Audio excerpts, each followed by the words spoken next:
Hi. Oneness. That's what I'd like to talk to you about today. My sister called yesterday, and she's my Baha'i sister, and she's older, and she doesn't have to do the Baha'i Fast.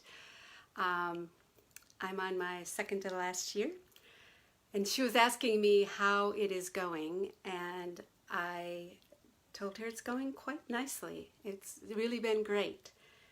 And I said, not that it's been perfect. I've made mistakes. But she asked, well, why is it great? And I said, well, everything is deeper. Well, what do you mean by that? Connected. It seems like things are all connected.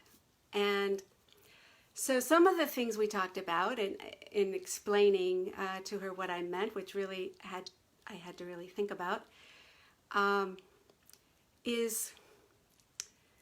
so I'm doing a meditation program in the mornings that I have been doing since about January. And hi, Robin, dear niece. Hi, Heather. And so it's only about 10 minutes long, but this guy is kind of blowing my mind. His name is Sam Harris.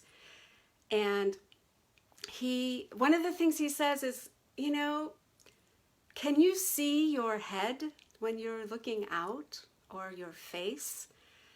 And that's one of the first things he talks about. And I'm like, what? No, I can't see my head. And then today he said, okay, try not to focus on your knee or your ankle that happened to be hurting at that time. And just think of your body like a cloud with fuzzy edges. And so another thing he would say is to look out and then quickly in a snap, look back at the person, look back at the observer. He never says person, but look back at the observer that's been looking out. And so he's really challenging me, and I think what he's trying to say is, there's not a lot of distance between me and this body and others and everything else in the universe. And I got to thinking how that is very much like the oneness in the Baha'i Faith. Oneness is like the main thing in the Baha'i Faith. After I told Joanne that, she told me a story that she had just learned about the Inuits in Alaska and how they deal with the children who are misbehaving, having tantrums, or getting really angry. And they just let them be. And then when the anger has subsided, the parent or maybe an elder would go to them and say, I need to tell you a story. And that story would very magically be very similar to the situation that this child has just gone through. It would be parallel, and the child would participate in the story. And the elder would ask, okay, what do you think this person should do next? And then, how would that affect the other person involved? And so, they made it so that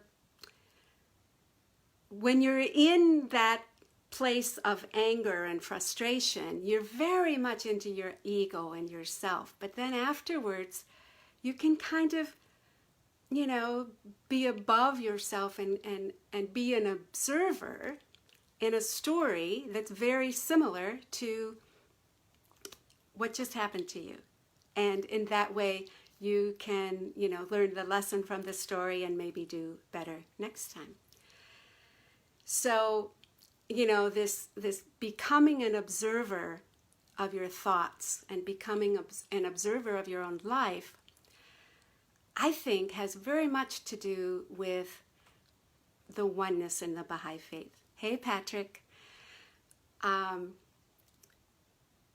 You know, in the Baha'i faith, we talk about the oneness of God, that there's one God, and that all the religions come from the same God.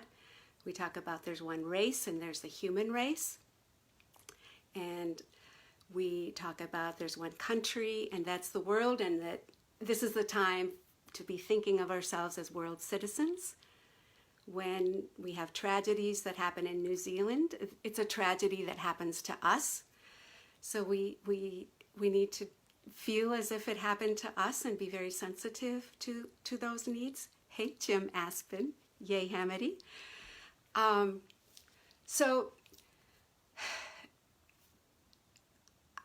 in the Baha'i faith, you know, we talk about the three onennesses, and we talk about how we are all the branches, or all the leaves of one branch and all the waves of one sea. And I don't know as if I've really, really thought about that on a metaphysical plane, what that means, until I've taken this meditation course. So I just wanted to share a little bit about that. And I also wanted to mention that I'm having an Elevated Conversations talk. Not a talk, a conversation. I'm not talking. It's a sharing. We're all sharing. Tomorrow morning at 10 o'clock at Big B's in Gaylord. It's right by the expressway. So if you're available, come on down. I'd love to see you tomorrow at 10 o'clock in the morning. All right. Thanks a lot for listening.